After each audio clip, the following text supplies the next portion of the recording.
दोस्तों, आलस्य को मनुष्य का सबसे बड़ा शत्रु माना जाता है। एक आलसी इंसान जीवन में कभी सफलता प्राप्त नहीं कर सकता। ये कहानी आलस्य की बुरी आदत को हटाने और आपको स्वाधीन बनाने के लिए है। कृपया इसे पूरा देखें। दोस्तों, एक समय की बात है।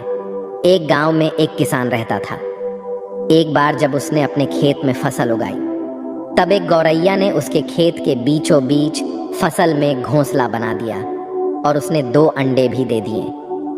बहुत जल्द उन अंडों से गौरैया के बच्चे बाहर आ गए और अपने माँ के साथ खुशी खुशी रहने लगे। गौरैया खाने की तलाश में रोज जंगल में जाती थी। एक दिन जब वह जंगल से वापस आई तो उसने देखा कि उसके बच्चे डरे हुए हैं।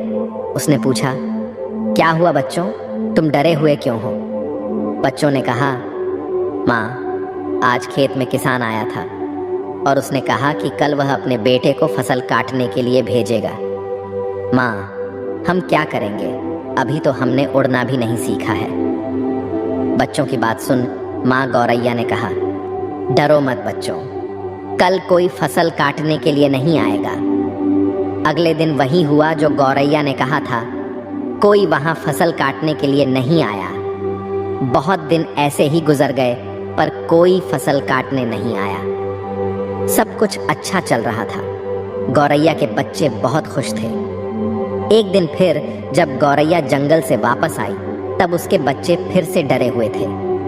गौरैया ने फिर उनके डर का कारण पूछा तो उन्होंने कहा, माँ, आज फिर किसान खेत में आया था और उसने कहा कि कल वह मजदूरों को फसल काटने के लिए भेजेगा।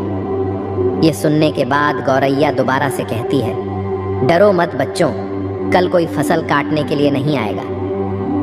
अगले दिन वही हुआ जो गौरैया ने कहा था। कोई वहां फसल काटने के लिए नहीं आया। एक दिन फिर जब गौरैया जंगल से वापस आई तब उसके बच्चों ने कहा, माँ, आज किसान फिर खेत में आया था।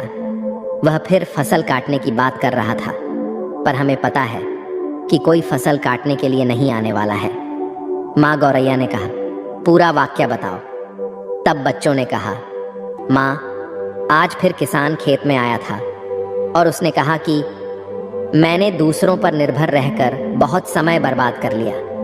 अब मैं कल खुद आके फसल काटूंगा। ये सुनकर माँ गौरैया डर गई और कहा, बच्चों, अब हमें यह स्थान जल्द से जल्द छोड़ना होगा और किसी अन्य स्थान पर अपना घोंसला बनाना होगा, क्योंकि कल किसान फसल काटने के लिए जरूर आएगा। बच्चों ने कहा, माँ, पर किसान ने ऐसा कई बार कहा है, पर प्रत्येक बार कोई भी फसल काटने के लिए नहीं आया है।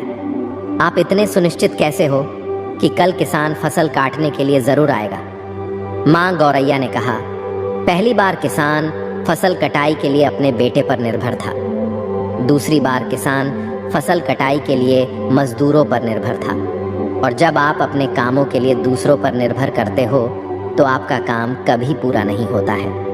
पर तीसरी बार उसने खुद फसल काटने का निर्णय लिया है तो कल वह जरूर आएगा। उस समय तक बच्चे उड़ने के लायक हो गए थे।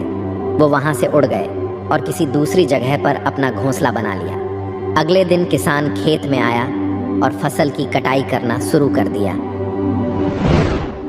दोस्तों, जो इंसान हमेशा दूसरों पर निर्भर करता है उसका काम कभी पूरा नहीं होता। वास्तव में वो आलसी इंसान है। ऐसा इंसान समाज में तिरस्कृत ही होता है। इसका ये मतलब नहीं है कि हमें दूसरों की सहायता नहीं लेनी चाहिए। दूसरों से सहायता लेने में कोई बुराई नहीं है, पर दूसरों पर निर्भर हो जाना ये गलत है। यदि आप अपने काम को अच्छी तरह और निश्चित समय अंतराल में पूर्ण करना चाहते हैं तो उचित रहेगा कि उसे आप स्वयं ही करें। अपना काम स्वयं करने की आदत आपको स्वाभिमानी बनाती है और एक स्वाभिमानी व्यक्ति का सम्मान पूरा समाज करता है। आपको सकारात्मक बनाए रखने की मेरी इस कोशिश को लाइक करें और जीवन ज्ञान मोटिवेशन को सब्सक्राइब करें। धन्यवाद।